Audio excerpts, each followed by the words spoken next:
मस्त पावसाळा चालू झालेला आहे। हा रिमझिम पाऊस आणि मस्त असा गरमागरम हा डाळवडा आणि त्यासोबतच लागणारा हा रस्सा अप्रतिम कॉम्बिनेशन आहे।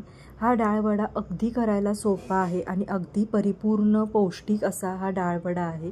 अगदी छान असा कुरकुरीत तयार होतो, यात इनो सोडा अजिबात न वापरता सुद्धा। त्यामुळे रेसिपी अगदी शेवटपर्यंत नक्की बघा। मस्त आणि अगदी सोप्या पद्धतीने ही रेसिपी दाखवलेली आहे। रस्सा करताना पण वाटण कसं करायचं हे डिटेलमध्ये दाखवलेलं आहे, त्यामुळे व्हिडिओ शेवटपर्यंत नक्की बघा। आणि तुम्ही जर माझ्या चॅनलवर नवीन असाल तर एक सबस्क्राईब करा, जेणेकरून नवीन रेसिपीचं नोटिफिकेशन पहिल्यांदा तुम्हाला मिळेल। नमस्कार, मी पूजा, यम्मी कुकिंग विथ पूजामध्ये आपले स्वागत आहे। आता इथं मी 2 वाट्या हरभऱ्याची डाळ आणि अर्धी पाव वाटी उडीद डाळ अशी ही 2 ते 3 तास मी भिजत घातली होती। जरा गरम पाण्यात भिजत घातली की डाळ छान फुलली जाते। आता हे साधारण मी 6 ते 7 लोकांसाठीची डाळ भिजत घातलेली होती। आता 6 ते 7 लोकांसाठी 2 वाट्या हरभऱ्याची डाळ आणि पाव वाटी उडीद डाळ हे प्रमाण बरोबर आहे। आता ह्यातलं आपल्याला पाणी पूर्ण काढून घ्यायचे आहे, कारण आपण ह्याचे वडे बनवणार आहोत, त्यामुळे पाणी पूर्ण निथळून घ्यायचं आहे। आता सगळ्यात पहिल्यांदा आपण रस्सा बनवून घेणार आहे, त्यासाठी वाटण घ्यायचं आहे। इथं 1 वाटी मी ओल्या नारळाचे काप घेतलेले आहे, 6 ते 7 लसूण पाकळ्या, 1 इंच आलं, 1 चमचा जिरे, 2 चमचे धने आणि थोडीशी कोथिंबीर। आता हे वाटण आपल्याला अगदी बारीक पेस्ट तयार करून घ्यायची आहे। थोडंसं पाणी घालून आपल्याला एकदम बारीक वाटून घ्यायचं आहे। हे मसाले आपण भाजून घ्यायची गरज नाही आहे, असेच कच्चे मसाले इथं आपण वाटून घेतले तरी पण चालतील। इथं कांद्याचा वापर न करता मी हे वाटण कसं करायचं आहे ते दाखवणार आहे। आता इथं बघू शकता मस्त अशी बारीक पेस्ट तयार करून घेतलेली आहे। आता लगेचच आपण ह्याचा रस्सा बनवून घेऊया। तर पातेल्यात मी 3 ते 4 चमचे तेल घातलेलं आहे। तेल छान आपल्याला कडकडीत गरम करून घ्यायचं आहे। आता तेल गरम झालेलं आहे। आता हे वाटण आहे ते आपण तेलामध्ये घालून घेऊया। आता 1-2 ते 3 मिनिटं हे वाटण आहे ते तेलात आपल्याला छान परतून घ्यायचं आहे।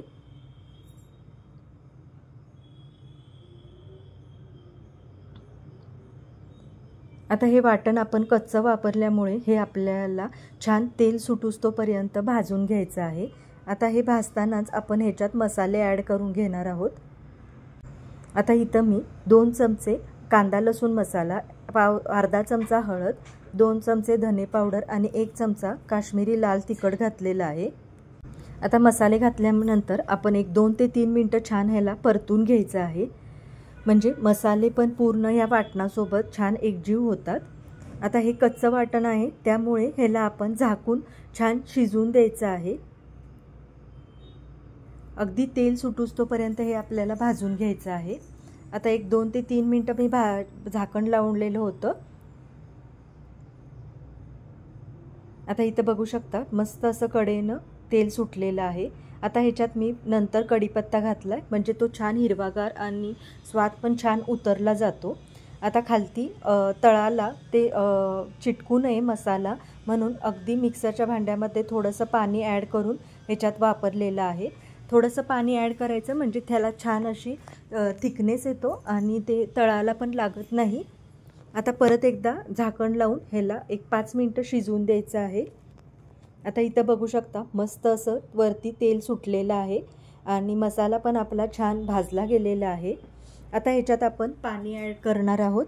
पाणी ॲड करताना ह्याच्यात आपल्याला उकळलेलंच पाणी ॲड करून घ्यायचं आहे। जेवढा आपल्याला रस्सा तयार करून घ्यायचा आहे तेवढं तुम्ही ह्याच्यात उकळलेलं गरम केलेलं पाणी ॲड करा। आता ह्याच्यात चवीनुसार मीठ घालून घ्यायचं आहे आणि 1 चमचा इथं गरम मसाला पण हा मी शेवटीच वापरलेला आहे, म्हणजे त्याचा स्वाद आहे तो पूर्णपणे छान उतरला जातो। आता मस्त आता हे जेवढं पाहिजे तेवढं पाणी मी ह्याच्यात ॲड केलेलं आहे। छान दाटसर झालेलं आहे, जास्त घट्ट किंवा जास्त पातळ पण नाही ठेवायचा।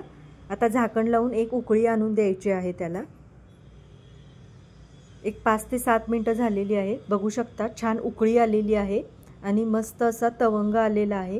इथं कांदाचा आपण वापर न करता सुद्धा खोबऱ्याच्या वाटणामध्ये मस्त असं हे रस्सा तयार झालेला आहे। शेवटी कोथिंबीर घालून घ्यायचं आहे। आणि इथं आपला हा रस्सा तयार झालेला आहे। बघू शकता मस्त असा तवंग आलेला आहे आणि पावसाळ्यात असा गरमागरम रस्सा क्या बात है। आता आपण डाळ वाटून घेणार आहोत। डाळ वाटतानाच आपल्याला ह्याच्यात सोबत मिरची वाटून घ्यायची आहे। तर इथं मी 5 ते 6 हिरव्या मिरच्या घातलेल्या आहेत। मिरच्या तुमच्या आवडीनुसार कमी जास्त करू शकता। 1 चमचा जिरे घातलेले आहेत आणि आता ही डाळ आपल्याला ह्याच्यात मी इथं आता डाळ 2 बॅचमध्ये वाटून घेणार आहे।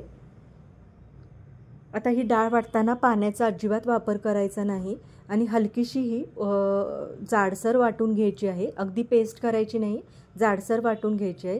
थोडे थोडे डाळीचे कण राहिले तरी पण चालतील, म्हणजे ते वडा खाताना खूप छान लागतात। आता इथं बघू शकता छान अशी डाळ वाटून घेतलेली आहे। आता ती एका बाउलमध्ये आपण काढून घेऊया। याप्रमाणेच आपण दुसरी बॅच वाटून घ्यायची। दुसरी बॅच वाटताना फक्त नुसती आपण डाळ वाटायची, कारण मिरची आपण ही पहिल्यांदाच वाटून घेतलेली आहे।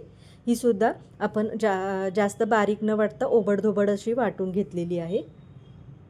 आता या वाटलेल्या डाळीमध्ये आपल्याला अर्धा चमचा हळद आणि पाव चमचा हिंग घालून घ्यायचा आहे। चवीनुसार मीठ घालून घेतलेलं आहे आणि भरपूर अशी कोथिंबीर घालायची। कोथिंबीर भरपूर आवर्जून घाला, खूप छान चव लागते। आता हे हातानेच आपण एकजीव करून घेणार आहोत। छान अशी ओबडधोबड डाळ वाटल्यामुळे त्याचे वडे पण छान असे खुसखुशीत कुरकुरीत वरून तयार होतात। आणि आता इथं आपण इनो सोडा अजिबात वापरायचा नाही आहे।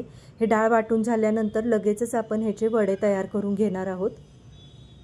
आता वडे करताना मी इथं असं मुदी कशी आपण तयार करतोय मूद, त्याप्रमाणे असा लांबट गोलाकार असा तयार करून घेतलेला आहे। तुम्हाला ज्या आकाराचे वडे करायचे आहेत त्या करू शकता, म्हणजे ह्याच प्रकारचे करायला पाहिजे असं नाही। फक्त हे दिसायला खूप छान दिसतात आणि आमच्या घरात हे अशाच पद्धतीने हे वडे तयार केले जातात। अगदी सोपे आहेत करायला आणि एकसारखे करून घेतले की तळायला पण हे सोपे जातात। छोटे असल्यामुळे ते रश्श्यामध्ये बुडवल्यानंतर ते थोडेफार फुगले जातात, त्यामुळे या आकाराचे मी इथं वडे तयार करून घेते। थोडे वडे तयार करून घेते। हे वडे तयार करत असतानाच एका बाजूला कढईमध्ये तेल मी तापवत ठेवलेलं आहे। आता इथं बघू शकता तेल छान तापलं गेलेलं आहे। आता गॅसची फ्लेम ही मोठी असावी वडे टाकताना, आणि एक साधारण 7 ते 8 वडे एका वेळा आपण तळून घेऊ शकतो, कारण वड्याची साईज आहे ती थोडीशी छोटी आहे त्यामुळे।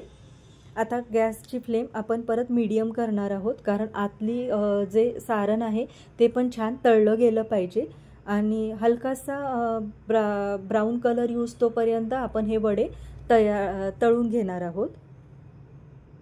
मीडियम गॅसवर तळल्यामुळे हे आतून पण छान खुसखुशीत तयार होतात। इथं बघू शकता कलर पण खूप छान आलेला आहे वड्यांना। आता हे काढून घेऊया, आतून पण छान तळले गेलेले आहेत। बघू शकता मस्त असे हे खुसखुशीत वडे तयार झालेले आहेत आणि या तेलाचा पण वापर खूप कमी होतो। जास्त तेल शोषून घेत नाहीत हे वडे, कारण ह्याच्यात सोडा इनो अजिबात वापरलेला नाही आहे त्यामुळे। आता याप्रमाणेच मी जे बाकीचे उरलेले वडे आहेत ते पण तळून घेणार आहे। आता परत एकदा सांगते की वडे तळताना गॅसची फ्लेम आहे ती पहिल्यांदा हायवर करायची आणि वडे घालून घेतले की मग ती मीडियम वर आपण हे वडे तळून घ्यायचे, म्हणजे आतून पण ते छान असे तळले जातात। आता इथे बघू शकता मस्त असे वडे तयार झालेले आहेत। अगदी कुरकुरीत हे वडे तयार झालेले आहेत। आतून पण दाखवते मस्त असे हे तळले गेलेले आहेत। बघा किती छान तळले गेलेले आहेत, कलर सुद्धा खूप छान आलेला आहे। आता हे तुम्ही रश्श्यासोबत नुसतेच खाऊ शकता किंवा इवन चपाती भाकरी सोबत पण खूप छान लागतात। तुम्ही जर ही पहिल्यांदाच डिश बघितली असेल तर नक्कीच या पावसाळ्यात तुम्ही ट्राय करा आणि कशी वाटली ती सुद्धा मला कमेंट करून सांगा आणि नक्की चॅनलला सबस्क्राइब करा। Thank you.